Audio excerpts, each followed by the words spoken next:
Good morning, everybody. Good morning, Instagram. Good morning, Facebook. This is a fun time of the year. So it's interesting because I'm a loudmouth on social media. A lot of people get a hold of me when they have deep philosophical questions about their business. And no time during the year, people get more philosophical than December and January. Typically, the natural flow, the organic flow of work slows down, and people have the bandwidth and the mind bandwidth to sort of think about themselves and their business and things. And then they start having these questions. So the increase in DMs, emails, messages, things like that is always great in December and January. And because of that, I respond to it and I put out a whole bunch of content based on what people want. I am Nick Slavik. I am the proprietor of the Nick Slavik Painting and Restoration Company. I'm also the host of this show, Ask a Painter Live. It's a weekly live Facebook show where I use my 29 years of experience in this craft to answer any of your questions. 14 years as a business owner, a trades entrepreneur. We're going to go through a very special show today. I've gotten this cool rhythm of kind of the start of every year going into a Master the Basics series where go through some fundamental stuff, spreadsheets, screen shares, things like this. I will not be restoring a Victorian home in the next 4 weeks. I will likely not be in my spray booth teaching the finer techniques. There is a cabinet and trim show coming up where I do my treatise on cabinet and trim. But now for the next 3 or 4 shows, what I'm going to do is a series called Mastering the Basics. The most basic thing you need to master is job costing. So today we're going to devote this to job costing. And as always, ask any questions, put them all in the comments. After I go through this stuff, I'll be watching this stuff and answering questions as we go. But what I will also be doing is answering any of your questions after this. So if you want to talk oil primer, if you want to talk brushes, if you want to talk anything else, running a business, taking care of your people, taking care of your clients, we're going to do that too. So we are loaded for bear. I got a brand new updated mini masters class, Mastering the Basics Job Costing. We got Wonder Pup Sig laying under the table, the conference room table. We got the fake fire going. So before we jump in though, guys, I will mention the PCA, the Painting Contractors Association. I got 3 messages yesterday asking me explicitly, what is the value to me? Why should I join? And I am not a company man, right? Contractors. I will be very explicit with you and say this. If you pay your membership dues to the PCA and do nothing else, you have wasted your money. It is completely useless if you do that. If you pay your membership dues there, absorb all the content, take the standards, the in-depth, the industry world-leading craft training and use it with your people. If you interact with the members there, go to the in-person events, your life will be changed. But it's up to you. There are 2 things that I believe that make people successful, not only in personal life, professional life, but in trades businesses, even painting businesses, is the access to information and the access to grit. Information is all there. The Ask a Painter live show, basically, over the last 5.5 years, has given you every single thing you need to be successful, not only in the craft, but in the business. We've pushed the boundaries of every possible thing you can do. That's all free. The information's out there. Now, do you have enough grit to actually take it in, use it, and do something with it? That's the big thing. So here you go. At the end of this show, I will give you my email address, and you can have the template, my masterful template that I've massaged over 14 years to give to you. Now, my challenge to you is, do you have enough grit to actually use it? If I'm being honest with you, most people do not. I give out my templates, almost everything in my business. The vast majority of them never get opened, never get used. And then people continue to have the same problems. So, do you have grit? Grit, the definition of grit is, can you put your finger and your mind on a superordinate goal decades out into the future? And can you sacrifice or change something now a little bit and do that consistently in order to reach that goal? I would argue grit is the key for job costing. It's not my template. Lord knows it's just a simple math problem. You can do this on a back of a sheet of paper, which I did for years. You can do it on a crazy spreadsheet. There's apps that'll do it for you. But the problem is nothing gets done for you. You must do it yourself. Even if the information is compiled for you, you need to digest that information and feel that information to make good decisions. So, all right, folks, we're going to do this. If you want to be around hundreds of people who share my ethos, my love of this craft, my love of trades business entrepreneurship, the PCA Expo is the place for you. I'm going to be on at least 2 presentations, and they are going to be barn burners. I'm inviting some of my favorite people in the industry to sit on a panel, and I'm basically going to grill them about grit, superordinate goals, limiting beliefs, things. We are going to talk about the things that actually stop us from getting the things done we want to do. I've spoken enough. If you're interested, I will have links in here. A lot of times I'll have to get in here after the show and put links to all this stuff, but I will do that. If you want me in your area for a master's class in 2022, all you got to do is raise your hand, get a hold of me, get a hold of the PCA, and we can set it up for you. I can bring this information, but in a day-long course where we actually interact with each other, do these things together in your area. So that's all we got to do. All right, people, here we go. This is it. The super unsexy, the super mundane, the super non-interesting job costing. But arguably, this is the most important single thing that you can do for your business. So here we go. I'm going to get rid of my...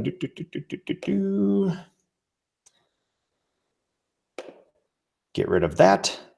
We are going to screen share. Boom. All right. So if my audio drops out, it's because I have to switch over to a screen share, and I'm going through a presentation here. Just comment if it does. You people on IG, if you want to actually see the screen share that I'm doing, you're going to have to go to Facebook, but certainly you can always email me later, and we can get this done too. So, all right, folks, here we go. Mastering the basics, job costing. Wet my whistle a little bit here. Okay. What is job costing? It's one of the simplest things ever, but nobody does it. It's tracking material and laborers for each job. Why? This is the foundational piece of data for your company. Every single thing you've ever wanted to know can basically be answered in some way by this.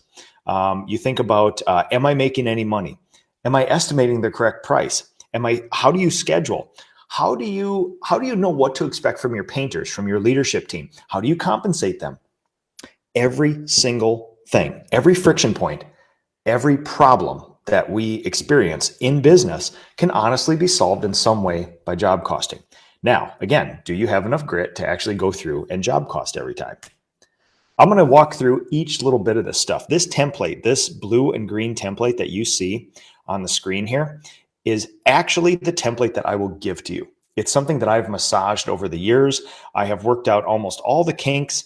It started off very simple. When I started job costing, it was a paper estimate. I would flip that paper estimate over, and I would just say, here's the revenue for the job.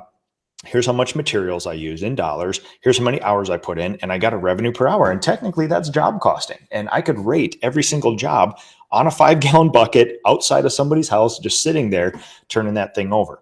But here's the deal. We're going to walk through this template bit by bit, and you guys let me know if you have any questions. Let me just make sure we got Rodrigo Francosi. Nick, will this work in Montana? Job costing works everywhere, people. This is not some weird Nick Slavik, Minnesota thing. This is the fundamentals of every single business. Target does this. Best Buy does this. Google does this. Elon Musk does this. This is a fundamental thing that all real businesses do. This is not a paint business thing. This is not a trades business thing. The tracking of material and labor inputs for each project is the baseline bit of foundation to see if you're doing well and treating your clients well and your employees well. This is awesome. Also, Jay Osborne, come to Vermont. I was there last year. I will gladly come again. Get a hold of Noah Cantor. You two get together and we'll get a master's class going again there too. So, okay, back to my screen share. Again, this is a grit thing, not a technology thing. If you think there's a magic app that is going to automatically do this for you, it will not. There are things that do some baseline collecting for you, but you need to hold accountable the people and the things that collect this for you. You need to trust but verify, and consistency wins. If you job cost once a year at the end of the year, you might as well not job cost. It's already done. Your fate is sealed. If you do it every quarter, your fate is sealed. Wrong way. I would argue, even if you do it every month, it's not good enough. We do every job and then compile it and review it every week. That's our rhythm. Consistency wins. Doing it every day, every job, every week. This allows you to make, if you review every week, it allows you to make 52 changes a year over 52 weeks and constantly improve. All right, materials is the first thing. What I want people to take away is not, the biggest pushback I get is, well, Nick, do I have to measure out every inch of tape? Do I have to measure out every ounce of spackle and putty and roller cover? And I will say, stop. Stop what you're doing right there. I don't even track sundries. You can, right? But the problem is we don't have enough time. We don't have this huge dearth of time that we have to pick from running a business and taking care of our people. So one of my mantras, the things that I stick by, is do not let perfection stand in the way of really damn good. So I don't track sundries. Historically, I've looked back through all my records, and it's usually 8.5% of all my revenue goes to sundries, and it's been consistent. So now, moving on. If you think a roll of tape or putty or plastic or a 3M hand masker is standing between you and profitability, you are 100% wrong. Do not care about sundries. Buy the most expensive stuff, use as much as you want. Guess what? It'll go from 1% to 2%. Moving on. Labor, on the other hand, is 40 to 50%. So guess where you should spend your time? So what I do is when you job cost, you want to accurately track the cost of materials. Now, accurate means you need the full cost of materials. So not only your discounted price for a can of paint, but you also have to take into a tax. And in Minnesota and probably 23 other states, there's a thing called paint care. It's a tax. It's maybe $1 or $2 per gallon that goes towards the safe, economical, and eco-friendly disposal of paint. So how to get your actual number for a can of Duration Home mat, you actually just, years ago, I just went to my Sherwin-Williams and said, hey, ring me out a mock invoice for a can of Duration Home mat. And it's got tax and it's got paint care and whatever amount is at the bottom, that's the actual thing that you job cost. If you only take the discounted price per gallon of paint, you're not going to capture the full cost of materials. So make sure you do that. And again, sundries, I don't really worry about it. On this template, which you guys see here, I don't know if you can see my pointer or not, but we track on this actual template, we track, this is the coding. And over the years, we've actually made it a little more complex where we have a drop-down menu where you click the drop-down and you can pick cover stain, scuff X, duration mat, things like that. And then how many gallons, the price per gallon, and then it'll automatically total it up. Now, the interesting thing is, we've even got in there and changed the price for 5 gallon versus 1 gallon because 5 gallon price per gallon goes down a little bit. So you can get as complex as you want, but honestly, the most important thing right now is to just do it. Just do it, people. That's it. What percentage of profit do you target? So we all have to, from Instagram, you have to be very careful about profit because everybody talks about profit differently. We're going to talk about gross profit, which is, the accounting of this. In an entire business, I would like between 15 and 20% true profit after I pay myself. That's what we're going for. We'll talk about gross profit later. All right, moving on. Labor costs. This is a super tricky one. And again, 40 to 50% of all the money of all your expenses is going to be labor. So pay very close attention to this. You need to accurately account for which person did it, which wage, and how many hours they use. Now, in the end of this, we have a person. So we actually input everybody's, if you're looking at our screen share here, we have everybody's name on a drop-down menu. And when you click their name, it automatically brings up their wage. Now, obviously, you're not going to get this information. This is private information. I've scrubbed this from the template I'll give you. But if you want to, we use this for tracking jobs. So we have person, their wage, how many hours, total hours that person did, the wages that we paid them. And then there's a column called burden. Burden was something I was introduced to a couple of years ago. That was a huge flaw in my job costing. Burden is this. It's FICA, Medicare, FICA, Social Security, FUTA, and SUTA. Those are all the added expenses of employing humans. If you don't take that into account, it's likely your job costing is going to be off 25%, give or take. You could be making horrible decisions about your business and your people if you don't take that into account. Now, I get people then pushing back saying, well, Nick, how do I accurately track all that? That's a lot of work. Well, number one, it's on your payroll. And number two, honestly, here's a trick for you. I estimate burden at 25% of wages. So if you pay somebody $10 an hour, it's likely it costs $12.50 an hour in order for them to do that. If you pay somebody $20 an hour, it probably costs you $25 an hour. I have tracked the actual burden for years, and it's between 24 and 26%, honestly. So when I do my job costing, we put in a straight 25% because we don't want to have to go through and make those crazy calculations.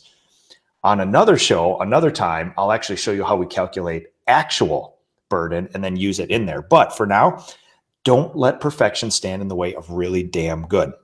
So it's important to get all these things in here. Trying to think what else we need for that. Another thing I use this for is we keep track of who's on what job and how many hours they put on each job, because this last week we did GSRs, goal setting and review meetings, for every single person in the company. We did 113 jobs last quarter, give or take. I went through every 113 jobs, and I figured out who touched what job. I separated them out, and then we could start looking at the job costing and the profitability of, let's say, Bill's jobs, like that. And we can find a trend line, we can find averages. And when we give people raises, one of the standards they have to meet is a certain revenue per hour production and quality standard. And that's exactly how we do it. We have a data-based discussion instead of a feelings-based discussion. For me, when you touch people's pay, it's a very personal thing and it can get very emotional. To have some data to base that on is a great thing. So I use this for that. Next one. All right, let me just check into Facebook here. Oh, here we go. Don Mendez, do you charge separate taxes for painting service? No. This is something that 14 years ago I said, hey, do we have to charge tax for this stuff? My accountant said no, and I haven't done it, and we don't do it. So John Milkovich, trust but verify. Good morning, everybody. Bruce Bourgeois, I use all subcontractors. What is a good split? This is completely up to you. So in my company, we want to keep at about 45% gross profit. So what I found is that anywhere between 40 and 45% of the entire revenue for the project is given to the subcontractors. And we provide all paint, all coatings, but they provide all sundries because they all do different stuff. We found that to be a pretty good split. And then we can control the quality of the materials and the quantity of the materials as well too. So Mike McGrath, how's it going, my friend? Anthony, Ashley, his wife wants to know what app you use to track employees' time on each job. Here's the thing. We use an app called Time Station. It is probably not the best, but honestly, I started using it 5, 6, 7, 8 years ago, and it's never failed us once, and I've never looked again. There's probably things that do things better or different or whatever, but honestly, it's never failed me. It's super cheap, and honestly, I think for 5 to 10 employees, it might even be free, give or take. So Time Station is a thing that we use. You can punch in and out from your phone. Now, Anthony, just like Mr. Milkovich said, trust but verify. Punch in and punch out is not always 100% accurate. I will tell you this. In the past, we have had fluctuations in our job costing in accuracy between 0 and 30%, which means sometimes 30% of our hours do not get logged on our job costing, which throws the job costing off and makes it look way better than it actually is.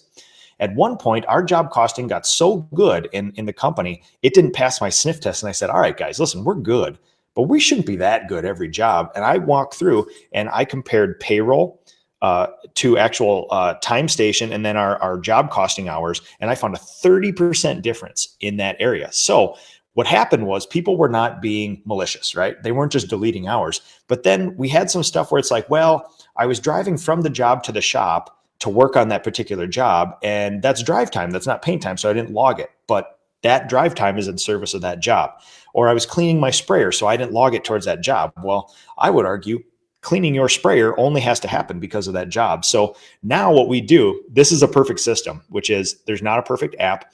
We have somebody named Carly, who is our coordinator, our master coordinator. Every single day, she shows up and she verifies, here's how many hours were on payroll yesterday. Here's how many hours were on jump sheets. And there's basically about a 0 to 3% difference now because she verifies. If something doesn't match, she talks to those painters and say, okay, you're missing half an hour yesterday. Where was it? What was it? How do we do? That's what makes accurate job costing. I'm going to get into something a little bit later. we use job costing to actually bonus our people. If there's a 30% discrepancy in job costing, you're touching somebody's pay that's going to be 30% off. Very important you get this stuff accurate. So we use human energy to verify, trust but verify that this stuff is good. So, okay, now how to job cost, judging job success. The reason we do this is to figure out this job was a good, this job was a bad, and if it's bad, what can we do? Something like that. All right. So revenue per hour is one way of judging job success. It's simple, but it's flawed. You take the revenue, you divide by the total hours. It'll tell you how much revenue per hour you have created on that job. The goal in an average larger company is $55 of revenue an hour.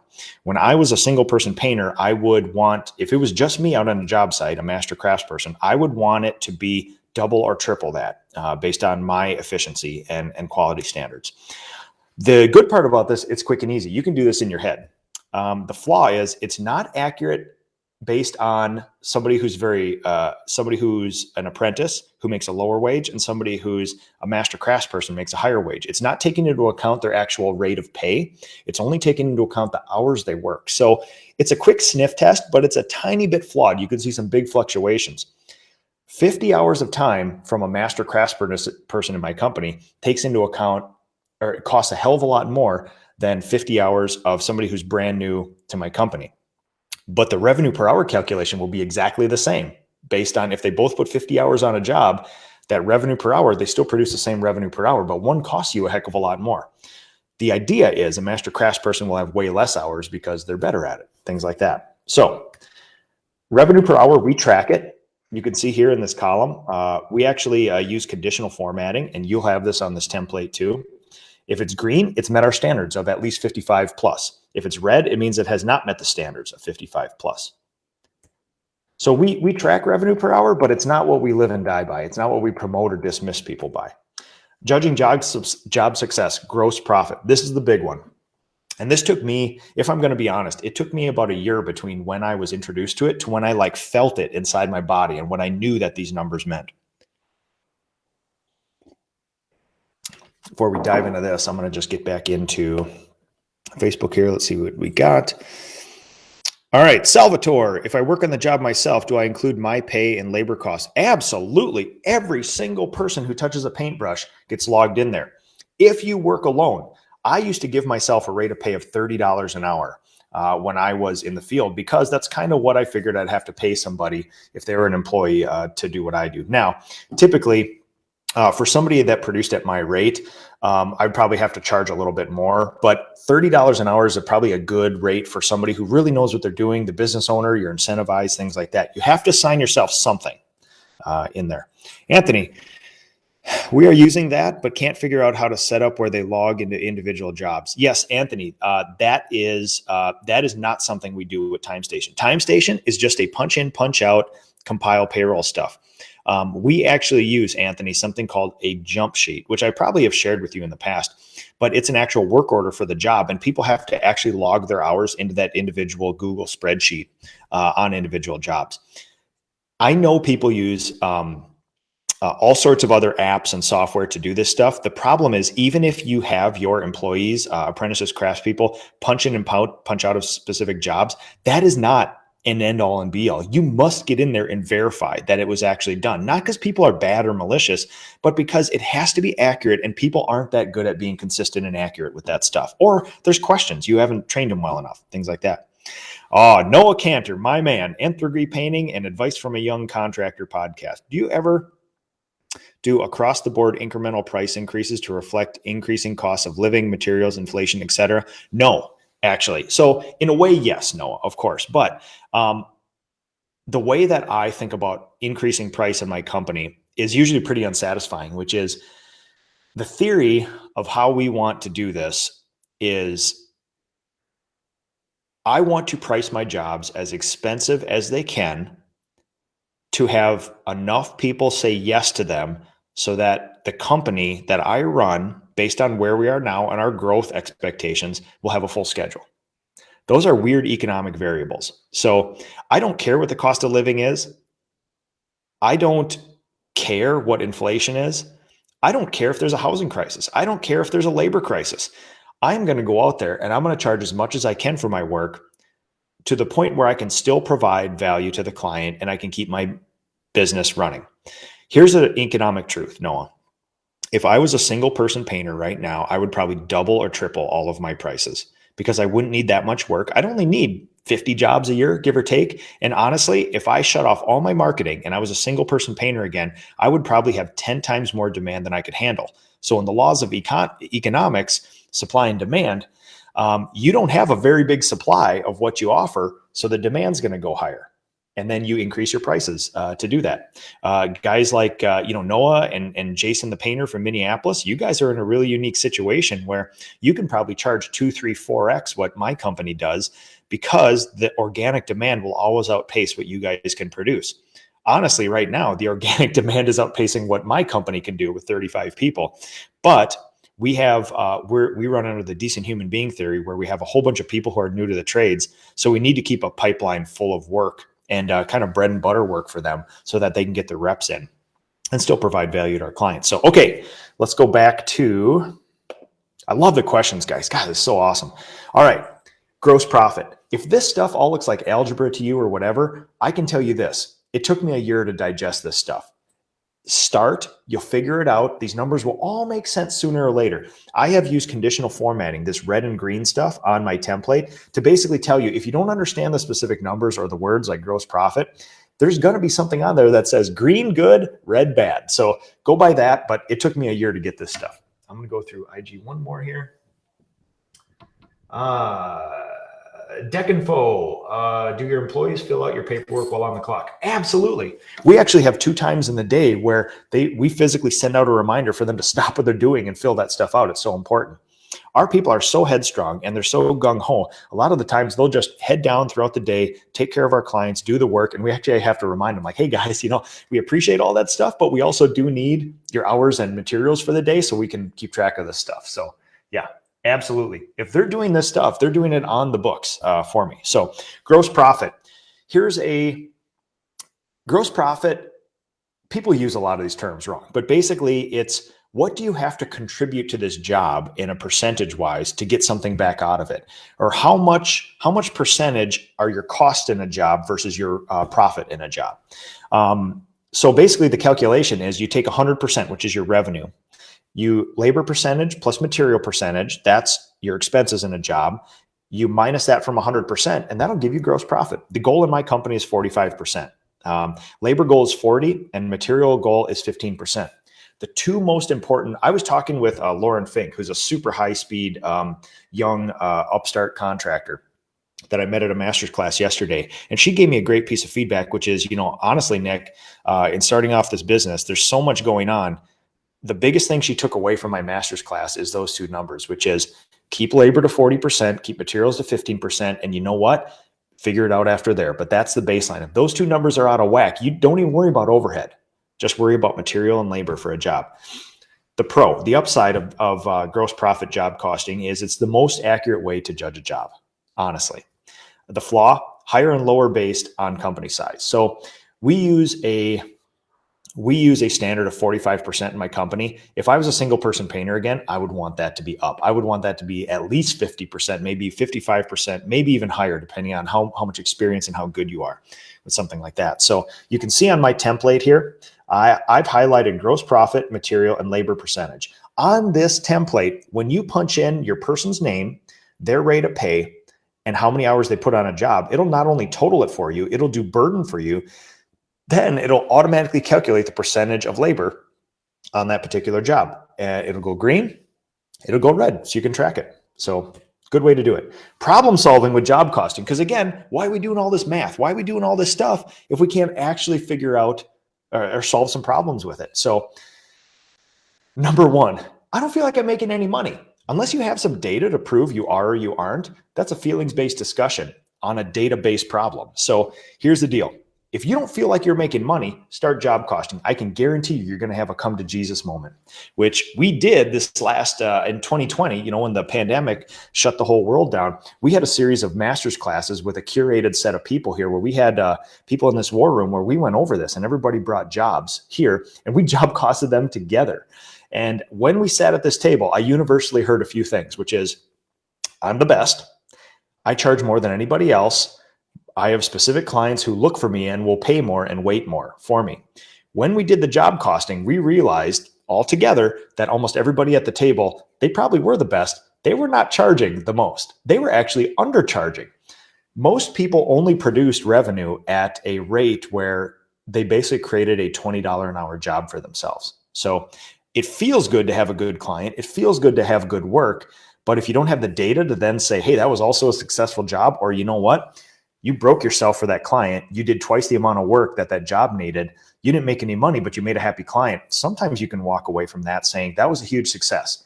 But come tax time, you basically earned $21,000 that year, give or take. So very important to have the data plus the feelings.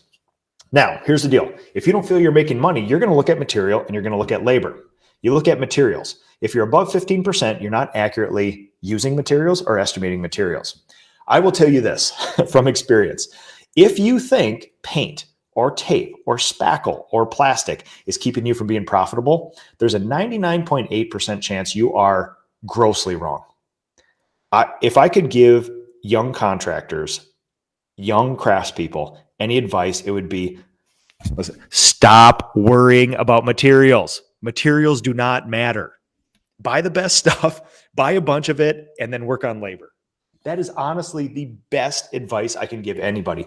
People fixate on the price of a gallon of paint and then assign evil status to Benjamin Moore, to Sherwin-Williams, to PPG, to Home Depot, to Lowe's, because if you think about it, nobody really job costs their own labor. Nobody tracks their own labor. If you had to come to Jesus moment, if you had to look at those prices of your labor, of what you actually generated per hour, just like you look at a price of a gallon of paint, you would probably throw up into a trash can most of the time. Now, there's people out there doing very good work and killing it, but most people have never done that calculation and they have a false sense of what they're actually doing. The job costing for materials is already done for you. There's a price on a gallon of paint. There's a bill from Sherwin-Williams or Benjamin Moore or PPG or Home Depot or Lowe's. You have to pay that. That's a set thing. They do the job costing for you. They make you come to terms with these numbers. Most people never sit down and do their own labor rate. So I will tell you this, stop worrying about materials, people. Just stop. If you went out there and bought the most expensive stuff and bought twice as much for every job, guess what? It's still not going to make a real difference. And it'll move you a couple points every year, a couple percentage every year. It doesn't matter.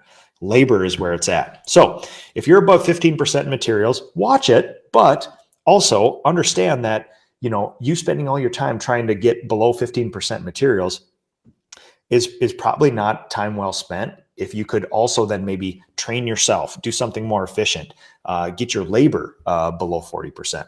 Now, if your labor is above 40%, which honestly, I asterisk this one because legitimately, if you're not making money, it's going to be labor. It's going to be labor. Half of all of our expenses, give or take, are basically devoted to this. So if you're going to spend your time on materials, it's wasted time. Spend it all on labor. Spend it on developing, coaching, mentoring your people, making them better, creating standard operating procedures, training to the standard operating procedures. If labor is above 40, you have some options here, right? You may not be pricing your work correctly. But if that's the case, if that's what you believe, that means your people are producing well. They're producing consistently, and you can depend on that. You just need to price your work consistently to give them more budget for every job. You might be inefficient. I know a lot of people who are out there saying, you know what, I'm not making any money. I need to switch paint, or I need to change the way I estimate. Might be, you might need to just get better at painting too. If you can deliver a proven product every time under budget, then you start messing around with pricing and some other things. But if you've got these wild variables where you're surprised on every job, whether something sticks or bleeds or what the finish is or whether it covers, you need to do some more work in the homework of the craft. Put in that work first. You need a proven product before you do everything else. If your labor rate is all over the map like this, I will say this, most business owners are kind of bad at this, which is they start looking at their employees and say, my employees suck. They're not making any money for me. They're all over the board like this. And I will then say, do they have a pay scale? Do they have an employee handbook? Do they have standard operating procedures? And have you trained them to those standard operating procedures? And after that, do you sit down with them and coach them and develop them and show them a path forward and make sure they're hitting those things? Do they know what's expected of them? If the answers to any of those things are no, guess what? It's not the employee's fault. You need to do that. You need to be a better business owner. You need to take care of your people. There's more risk and more reward in being a trades business entrepreneur. Now, if you want that reward, you got to accept the risk as well. And the risk is investing in your people. So if you have not done any of those things, do not look to your people as the problem with you making any money. Yeah. Just making sure I hit all my bullet points here. Okay. Am I estimating the correct price? If gross profit is consistently lower than 45%, you basically have to say, are you pricing your work consistently? Again, do you have a process for getting out there and doing that? Are your people producing consistently? Again, if it's things that they've never experienced before, you need to put a little asterisk by that job costing and say, all right, now this may be a good data point, but remember, the things that we've never done before or do less of, the job costing is going to be a little more variable than the things like wall jobs, which we do every day. I will also say, based on the price of stuff, if you're booked out more than 4 to 8 weeks, it's likely you are underpriced. Excuse me. And if you close more than 50% of your estimates, it's likely you are underpriced. So especially with single person painting companies, people love to brag about being booked up a year or two in advance. Every economic indicator dictates that you have just discounted your work to a price where you're probably not going to be profitable. Or you're leaving so much more money on the table, something like that. Goal for our company is to only have about a 2 to 3 week lead time, which is a scary razor thin margin for as many people as we have. But to me, economically, that tells us we're maximizing the amount we can sell these jobs for while actually providing a really good value to our client. And then also service, which is honestly, I don't know where people find these clients that'll wait 2 years for a job for them. None of mine will. In fact, if we can't get them an estimate in a week, they'll likely tell us to pound sand. So for our people, I want to get to them quickly. And in a world of Amazon, I want to be that one-click buy, which is, listen, if you want an estimate, we'll get it to you in a week. And guess what? We can start within 1 to 3 weeks on your job. So when you make that decision, we can be that thing right there for you. That's easy to do. So, all right. How do I schedule? How do I develop and coach my people? This is another thing you can get from job costing. Project budgets are one of the most fundamental things you can do to help train your people, coach your people to understand what a good and fast job looks like. So here's a basic math equation. People hear about job budgets all the time. We'll use a typical $1,000 or $1,000 job. If you sell a painting project for $1,000, how should you hold your people accountable to how long it should get done? Here's a simple math equation. $1,000 of revenue minus your estimated materials. Again, we'll just use 15% because you don't actually know how much materials you're going to use. In my company, it's between 5 and 15% normally. And because you don't exactly know that, I just use 15% straight across the board. So we do this accurately. So we take off $150 from 1,000, and then we divide by our revenue per hour goal. This can be anything you want. It can be $1,000 of revenue an hour. In my company, we keep it relatively low. I want my people to get wins. We do $60 of revenue an hour. So we basically take $1,000 minus materials divided by our goals. We want to make $60 of revenue an hour. That will actually tell us how many hours you need to complete this job in order to have it technically profitable.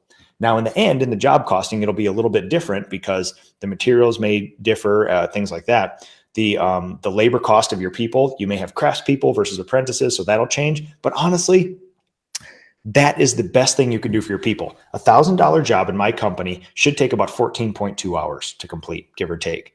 And then you can coach your people to say, let's make a plan. That seems to me like, if you work 10-hour days, that's about a day and a half. Let's figure out how we're going to get this done in a day and a half. How do I incentivize my people? People ask me all the time about how do you pay your people? How do you do the pay raises? How do you structure bonuses, salaries, things like this? You can do with hourly employees, with apprentices, craftspeople, things like that. Advancement is based on the success of projects. So we have a list of standards in my company.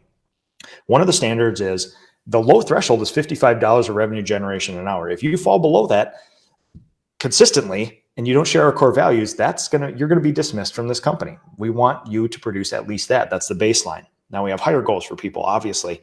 But when you do this, revenue per hour, That's revenue production per hour. So you're tracking this by job. So again, when I say we did 113 jobs last quarter, and we're going to look for all the jobs that James was on, we can just look every one of them that he's listed there. We can look at the average revenue per hour for every job. And on the ones that he didn't do well, we can actually come up with a coaching plan like, hey, you know what? It turns out that trim jobs, you don't do as well as cabinet and walls jobs. So let's get you some more of those. Let's pair you with a master craftsperson in my company who does that well. And let's get you coached up over this next 3 months. We don't use this as punitive, say, here's what you didn't do, here's what we're going to withhold from you. We use it as proactive, as saying, what can we do to coach and develop you in the future? Now, for salary and benefits people, this is where it gets super cool, which is bonus. All my people are bonus quarterly in my business. The bonus structure we've set up is everybody gets a percentage of the revenue for a job if it goes over 45%, give or take. So if it's $1,000 job, and it goes above 45% gross profit, they get $1,000 times their bonusable rate, and that's what they get at the end of it. So each of these rates are negotiated by the individual. We have base comp plans and things like that. So a project manager example, I'll walk you through on this screen share here.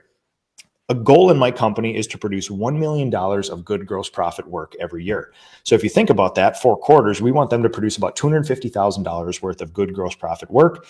An entry-level bonusable rate for a project manager in my company is 1.25%. That equals about a $3,125 bonus per quarter, give or take. Now, obviously, we coach them up to 1.5, and our goal for 12 months from now is going to be $2 million per year. That's our goal for everybody right there. So, but that's how we do it. Job costing will give you that. If it's above 45, guess what we do at the end of a quarter? We take all those jobs that somebody has project managed, we parcel them out, add up the revenue times their bonusable rate, and that's their bonus. We just did this a couple days ago.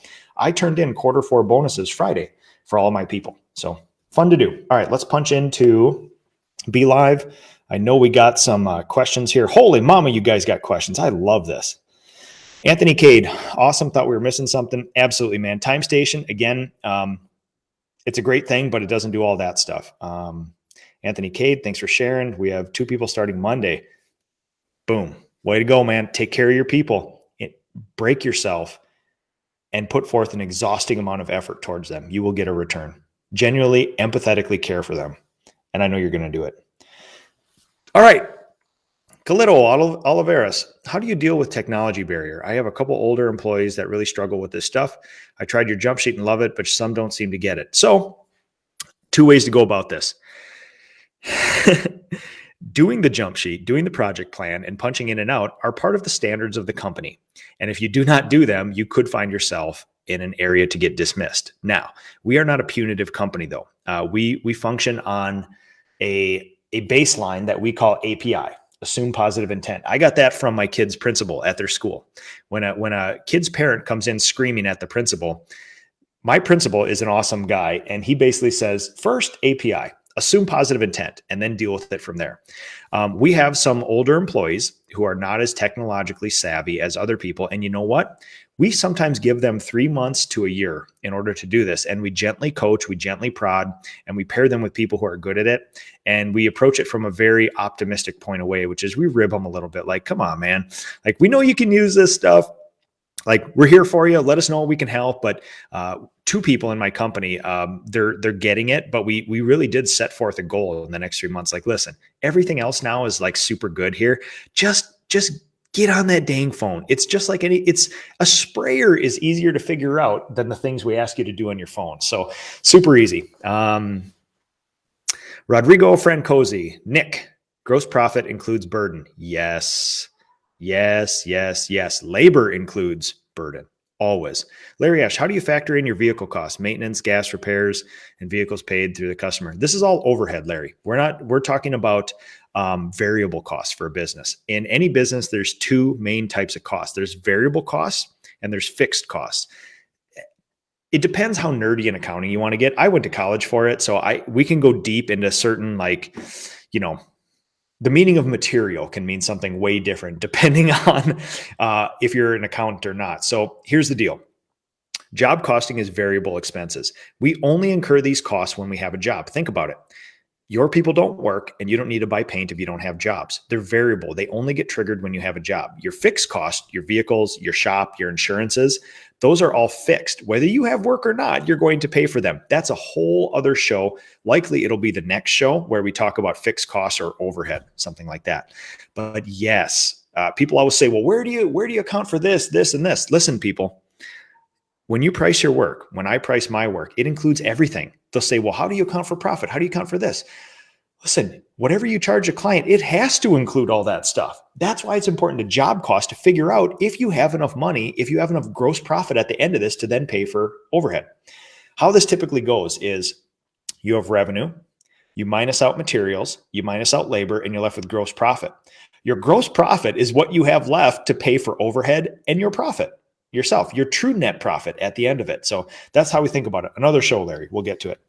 Rodrigo, come to Jesus moment. I have had tons of these things and I love them because they're usually positive forces. I can see people's faces drop when they actually job cost because they realize they've been feeding themselves this line of I'm the best, I charge the most. There's no way I could possibly charge more or do better. And when you come to account for it, really, they've given themselves a kind of low paying employee job, kind of. So all right. Manuel Navarrete. Thank you, Nick. Updating my job costing worksheet at the moment. I love it, man. Dave Pine. Oh, man. Love Dave Pine. Follow Dave Pine on social media if you don't. He does a really good job with that. Also, one of the coolest logos in the business as well. After watching this show for a little over a year now and having been to one of your master's classes, it's refreshing to hear this show now, and it doesn't sound like a foreign language anymore. Yes. Yes. 1 year, Dave Pine, great data point. It took me over a year to start doing this when I was introduced to it and digest it and feel it and know what these numbers. So when we talk about a 47% GP job, oh my God, was it material or labor? If it was material, what did we do? Did we do an incorrect product? Did we order a 5 instead of 3 gallon? I mean, you can automatically, it triggers things in your brain. Not a foreign language. It did take me over a year as well too here. Aaron Gerwell, how do you find your decent help? Oh man. I have devoted my life to this. Here's the deal. You're 3 steps ahead of the questions you should be asking, which is, before you look for people, are you a professional company? Do you have a proven product? Do you have a pay scale? Do you have an employee manual? Do you have a goal setting and review process? Do you have standard operating procedures? And can you train to those standard operating procedures? The next step of that is, do you honestly care for fellow human beings? If you want people to join you, to not bother you, and to just do more of your work for you, you will fail miserably.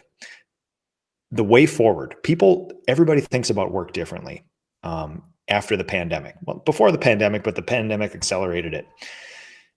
Asking where you find decent people is not as important as asking, are you a good person yourself? And are you ready to take on and invest the amount of time, blood, sweat, and tears that it takes to truly have employees?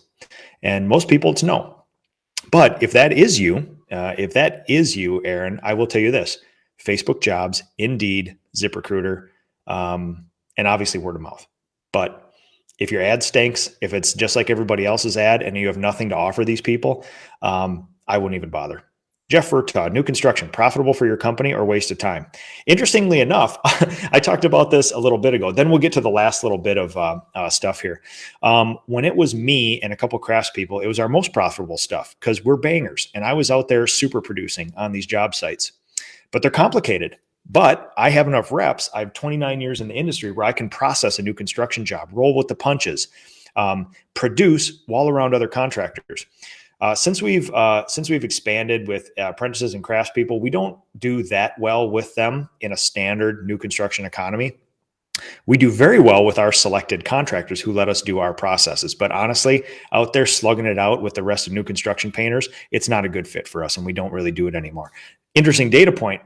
This last year was probably the first year in this company's history where we didn't do a new house, give or take. So, Bruce Bourgeois, what percentage of a job do you allocate for sales and project management? How does that factor into your 45?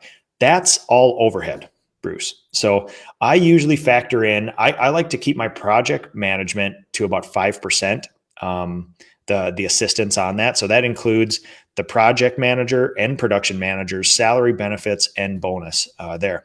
Sales, we're trying to come up with a better number for this because last year was the first year where the majority of the estimates were not done by me. So it's a little muddy, but I think we're skating around that 5 to 7%, give or take, on there. But I'm going to have, I'm doing my year in review this next Tuesday, where I actually go through all the numbers and actually get all those sexy numbers out of there.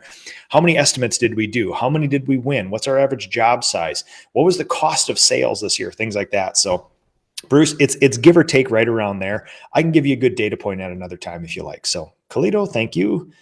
Oh, Peter, how's it going from Australia? Good morning. Mike Danahy. And Mike LeDuc.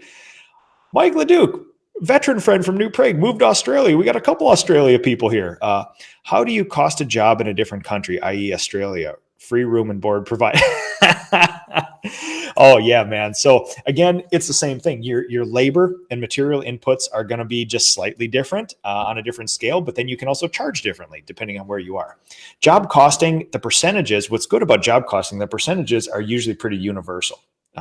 So even if you're in downtown San Francisco or you're in North Dakota, you want to keep labor to 40%. It doesn't matter what that labor costs, but you got to keep it to 40%. So Dominic on Instagram, hello from Hershey, Pennsylvania. All right, everybody. I'm gonna keep trudging along here. We only got a slide or two left. So, in summary, here's some things I've learned. You must have accurate material and labor tracking.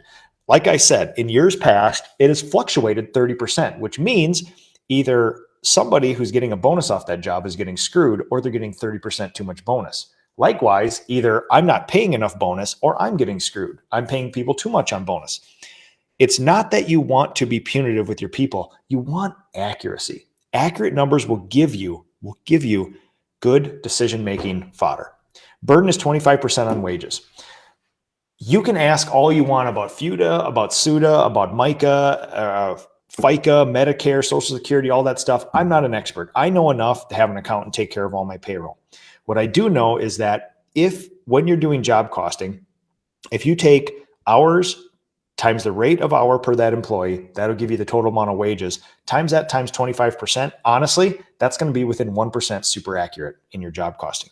As long as you keep that accurate, it's more important that you keep that accurate and you consistently do job costing than to say, you know what, I don't even know what to track. Do you put Medicare? Do you put Social Security? And now I have to go find it on payroll, parcel it out for that employee, put it on there. If that makes you stop job costing, stop doing that. Just put in 25%, move on with your life. That's what we do. You must review weekly or by project. Make this habitual. I put hurdles in front of myself. Our Monday morning meetings, we physically go through every job that has been completed and job costed from the week previous. It's usually 5 to 10 jobs, give or take. And yeah, that's what we do. We review every job. It's fresh in our head. Think about this. I just turned in a quarter's worth of bonusable revenue to my accountant to pay my people bonuses.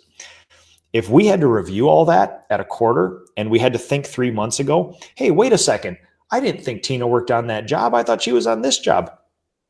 We can look at time station, we can look at other things, but honestly, it's not fresh in our head. And then you're on a feelings-based discussion. We review it weekly because we have intimate knowledge, intimate thoughts about that job. We cross it off, we bless it every week, and we move on. So then when we do our quarterly bonuses, it's basically, hey, we've reviewed this every week. Do you have any questions? There's a 24-hour period where people can review and ask questions. If not, we sign them, we send them in, and everybody gets paid. Make changes ASAP. We have a principle called earn or learn in my business, which is we will either earn money on a job, earn the trust, earn the thanks of a client or an employee, or we will learn a lesson. And when we learn a lesson, we will not repeat it. So we keep lists of these things. When you job cost weekly, you can look at that and you can learn lessons and change and pivot weekly instead of wait until the end of the year saying, hey, wait a second, all my deck jobs, I didn't make $1 on any of those deck jobs. So next summer we need to do it. We can look at those instantly. And when we review them as a leadership team weekly, we can find out that, when we started a drywall division, we realized we're selling almost every job and not making any money on it. What does that tell you? We are underpriced. So we started creeping our price up to the point where we were selling half. We still kept our people busy, but all of a sudden the gross profit started rising to the point where we were profitable on drywall jobs. Then we went forward. Now we have a baseline, but we did it every week instead of doing a year advance, something like that. All right, folks, here's the most important thing. This is the unsatisfying part. You're going to have questions about this. I'm here to help, obviously. The most important part is just start. You're going to come up with all sorts of excuses. I don't know what gross profit is. Burden, how do I calculate that? What if I don't have tax information for my materials? Just start. Just start. It's so important. Do not let perfection stand in the way of really damn good. This is the most fundamental thing you can do to change your life. When this knowledge was given to me years ago, it took a whole world of, I don't even know what I'm doing. What do you charge for stuff? How do you schedule? Where do you find employees? What should I be making on a job? How long should this take to hold my employees accountable? I did this. It took that whole world of chaos and just focused it down into, oh, here's the way forward. But it relies on you being consistent and having grit. All right. Let's go back to Be Live, see what we got for questions here. Travis Contreras, I know this is per job. Yes, per job. The next iteration of this is a weekly goal tracker where you take all the job costing from a week and you compile it weekly and then do a weekly gross profit, material, and labor percentage. I'll share that with you guys at another time. That's the next cool thing you can do. Does this extrapolate for the entire year, or do you have to make the average at the end of the year? No, you do not. So actually, I'm just going to do this for you guys here. Let's get in here. Pardon me for just a second here. I'm going to share another screen and actually show you what the next level of this is. All right. So let me get back into Be Live, make sure I'm doing this accurately. I'm going to hide my presentation. I'm going to bring up my actual spreadsheet. We do this 500-600 times a year based on that stuff. And I'm going to find a very particular page for you. Tell you what, give me just a second here. This will be helpful and useful. All right, give me just a second here. And I'll show you how I take job costing and move it up to the next level, and how we make larger decisions as a business owner based on that stuff.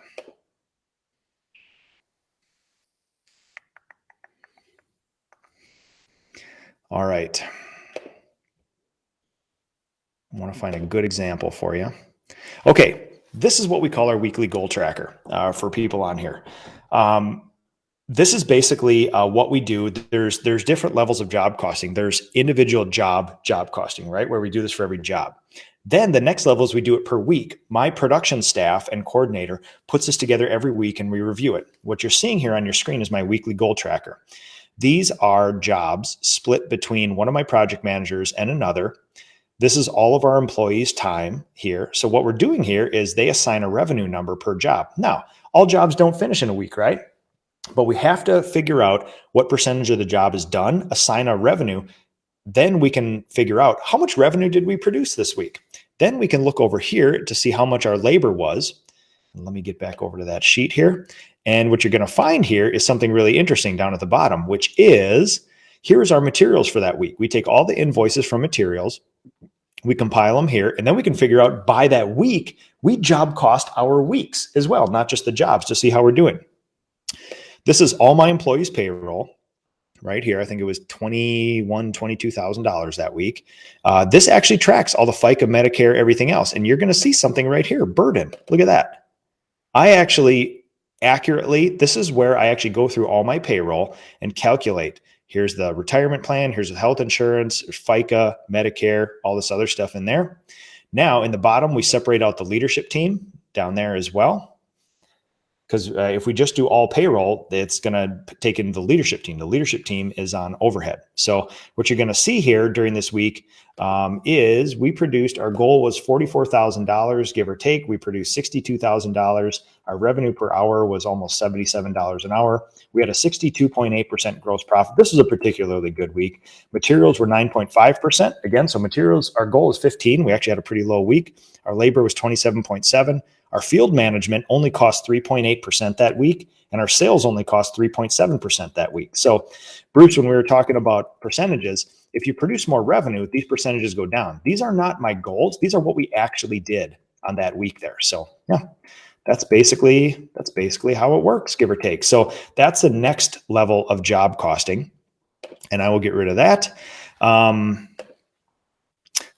Then the interesting thing is past that, it's up to you, the business owner, to do the next levels of job costing, which is then I do quarterly and then I do yearly. Your yearly, your job costing is your profit and loss statement. So pretty easy in there. So let me just see.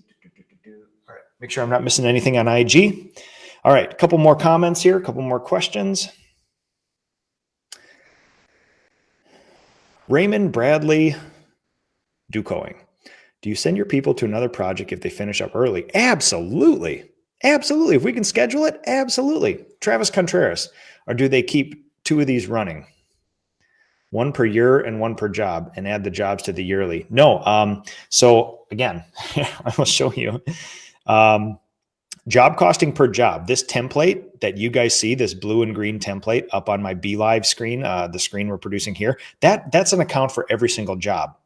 Now, when you get into goal tracker stuff, this is our job costing thing. This is our goal tracker here. We compile that weekly. And then I take the weekly things. These are all in tabs. What you're going to see here. All right, this is getting a little complicated here. Let me get rid of this one.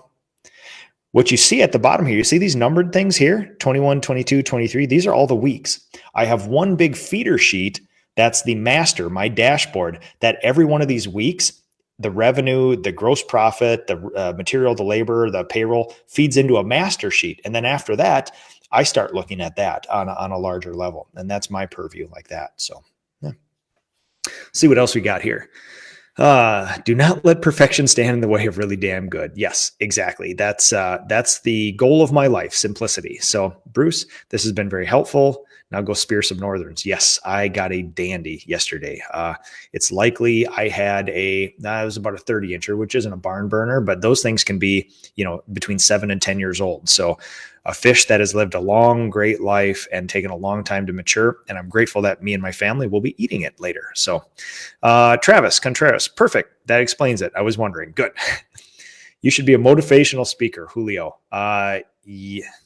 I guess I am like this. I hope this motivates you to do this. I hope this motivates you in a way to start job costing so you can help me change this industry. Peter Balfast, great info, Nick. Thanks for all the info. Need to go back and look at this later. Details. It's 2 a.m. Yeah, hazy-eyed 2 a.m. in Australia. So that's how it is. All right, people. I think we're going to call it quits for there. I really do appreciate this. Again, sometimes Be Live, this app I'm using to broadcast, will give you my email address up there in there. If not, as soon as this feed is done, I'm going to get in there.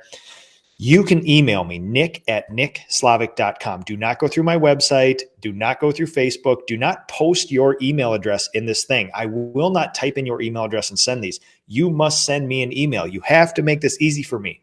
I am going to send you a world-class job costing template with most things already completed in it. And give you an example, you must email me. If you get in the comments of this show and say, hey, Nick, here's my email address, send me one, you will not hear from me. You have to make this easy for me, people, because I'm giving you something very valuable for free. And all I ask in return is a review of Ask a Painter. So I'll send you a link for that too when you ask for a template. And just be patient with me. I do all this stuff in my free time. So I probably will likely not send you these in the next 15 minutes. Most of the time between 4 and 7 in the morning is my super productive time where it's nice and calm, cool, and quiet. We got the fake fire going in the war room, and I usually burn through those things and send people templates and things like that. Also, benefit of the template I'm going to send you, it's a Google sheet, and we can actually work on it together in real time. I can put my cursor on there, you can put yours in there, and we can work on it together. So legitimately, people, job costing is the secret to all this stuff. Everything you've ever wanted to know, everything that you experience as friction or a problem in your business can be solved by this. I dare you to prove me wrong, basically. Also, PCA, Painting Contractors Association. There'll be a link in this show. You want to hang out with the coolest kids in the industry, people that I look up to and have given me the job costing information, show me what a professional business is, taken me from a single person to where we are now. Those people are all going to be together in Orlando in March, and I would urge you to be there with us. So, all right, everybody, family time for me. We're going to go pike spearing, and I believe there's even an open deer season just east of here. So we're going to look into that, see if we can maybe take the boys deer hunting today. And after that, thank you guys. I really appreciate this. I'm watching the amount of viewers here, and this is pretty high. For job costing, I absolutely love this stuff. This is the key to what we're doing. I'm glad you guys have an interest. And as always, Thanks, everybody. Please, please, please like and share Ask a Painter. Like and share this show. Find more people like us and get them on here. So, all right, people, we'll talk to you later. Have a good weekend.